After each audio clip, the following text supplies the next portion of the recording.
আগে আমি উঠবো। তোর আগে আমি উঠবো।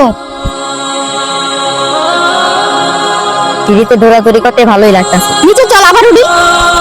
থাম, তোকে সিঁড়িতে দৌড়াদৌড়ি করাইতাছে। এই 1 কোটি টাকা বাড়ি উঠাইতাছি, তোকে কি লাফালাফি করার জন্য? আর বাবা তুমি বাসা যাও। এই দোস্ত হুন, এই তুই আবার বড় লাগে চিল্লাচিল্লি করতেছিস কে? তোর ছেলে আমার নতুন বাড়িতে দৌড়াদৌড়ি করতেছে কে? আপনার লাগে আমার এমনি ঝামেলা, তুই কিন্তু ঝামেলা করিস না, পরে কিন্তু ঝামেলা হইব। এই তুই কি ঝামেলা করবি আবার? কি ঝামেলা করবো? যেটা করবো ওটা তুই বুঝবি। হ্যাঁ হ্যাঁ, দেখুন তুই কি আমার ক্ষতি করিস। আল্লাহ যদি না চায় কেউ আমার কোনো ক্ষতি করতে পারবে না। আর একটা প্ল্যান করতেছি। শোনো, তুমি তো আমার ছেলের মতোই। যদি ওইখান থেকে একটা রড ভেঙে নিয়ে আসতে পারো তাহলে তোমার 50 টাকা দেবো। আমার আবার কোনো ক্ষতি হবো না তো? আরে কিচ্ছু হবে না, তোমার 50 টাকা দিতেছি তো।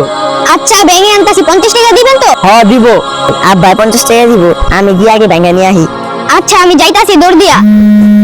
1 মিনিট দাঁড়া, শোনাইছে।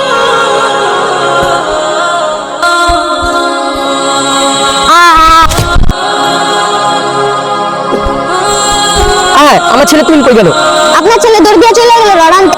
কোন দিকে গেছে আমার ছেলে? যেতে বলেন তো, আমার ছেলে চলে গেল। আর আমার ছেলে কি হইব? আর আমার ছেলে দিলে আমার ছেলের কিছু হইলো না তো? আল্লাহ, আমার ছেলে তুমি বাঁচাই রাখো আল্লাহ।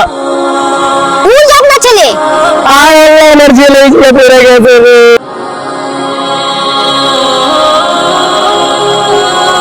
আরে বাবা, এটা আমি কি করলাম? অন্যের ছেলেরে মারতে গিয়ে আমার ছেলেরে মাইরা ফেলাইছি। বন্ধু